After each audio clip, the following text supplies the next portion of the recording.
यहाँ हम इस वीडियो में डिस्कस करेंगे फैक्टर्स जिसपे फाइनेंशियल डिसीजन किसी भी मैनेजर को जो है बेसिकली वो जो डिसीजंस लेने होते हैं तो उसमें फाइनेंसिंग डिसीजन होता है, इन्वेस्टमेंट डिसीजन होता है और डिविडेंड डिसीजन होते हैं। तो ये 3 तरह के डिसीजन लेने होते हैं। तो बेसिकली हम डिविडेंड डिसीजन और इन्वेस्टमेंट डिसीजन इसके बारे में बात करेंगे। तो और फिर हम कैपिटल रिक्वायरमेंट के भी बारे में बात करेंगे कि फिक्स कैपिटल के लिए और वर्किंग कैपिटल के लिए क्या फैक्टर्स होते हैं।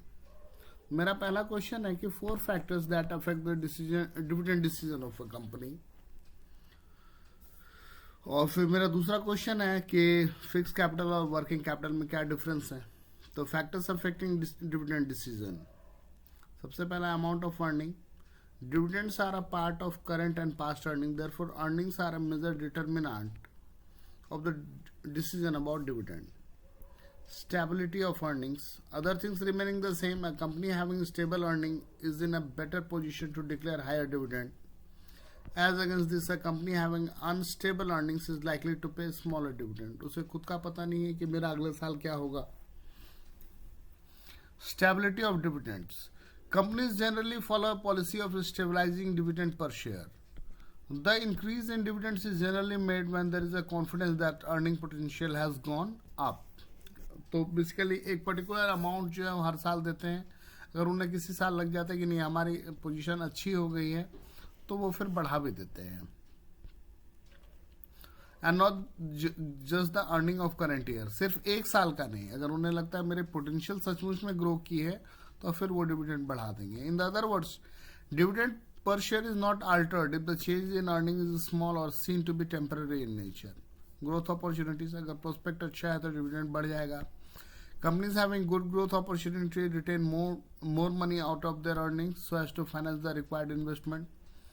The dividend in growth companies is therefore smaller than that in non growth companies. अगर कहीं पे उसको ग्रोथ करना है तो क्या करेगा, कुछ प्रॉफिट को अपने पास वो रख लेगा तभी तो इन्वेस्ट कर पाएगा। तो ऐसे में इन्वेस्टमेंट जो है मतलब डिविडेंड जो है वो कम होगा।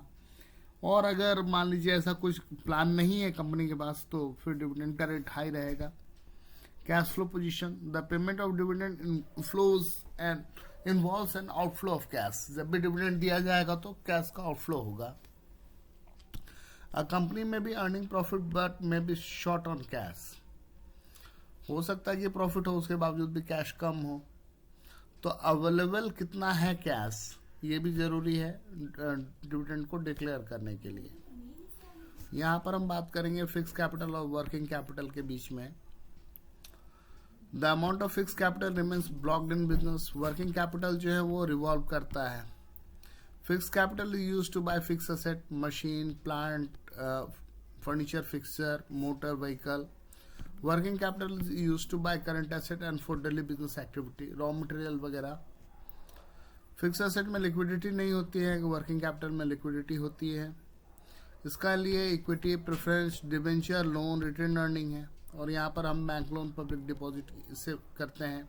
यहाँ मनी मार्केट इंस्ट्रूमेंट लेते हैं। टाइम ये जो है ये लॉन्ग टर्म के लिए है, ये शॉर्ट टर्म के लिए है। यहाँ पर बोलता है कि फिक्स कैपिटल रिक्वायरमेंट के लिए क्या क्या फैक्टर होंगे। तो नेचर ऑफ बिजनेस, अगर मैन्युफैक्चरिंग कंसर्न है तो इन्वेस्टमेंट ज़्यादा होगा फिक्स एसेट में। और अगर ट्रेडिंग कंसर्न है तो फिक्स कैपिटल कम चाहिए होगा। स्केल ऑफ ऑपरेशन, अगर ज़्यादा बड़ा लेवल पे कर रहा तो फिक्स कैपिटल ज़्यादा चाहिए होगा।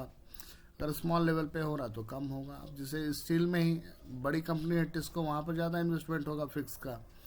और अगर कोई मिनी स्टील प्लांट है तो ऑब्वियसली कम रिक्वायरमेंट होगी। चॉइस ऑफ टेक्निक, अगर लेबर इंटेंसिव टेक्निक है तो कम कैपिटल लगा होगा। अगर कैपिटल इंटेंसिव टेक्निक है तो ज़्यादा लगा होगा। टेक्नोलॉजी अपग्रेड अगर आप करवा रहे हैं तो उसमें ज़्यादा पैसा लगेगा। और नहीं, अगर आप ऑब्सोलेट टेक्निक यूज़ कर रहे हैं, पुराना टेक्निक, तो वहाँ पर कैपिटल रिक्वायरमेंट कम होगी। So this was all. Thank you.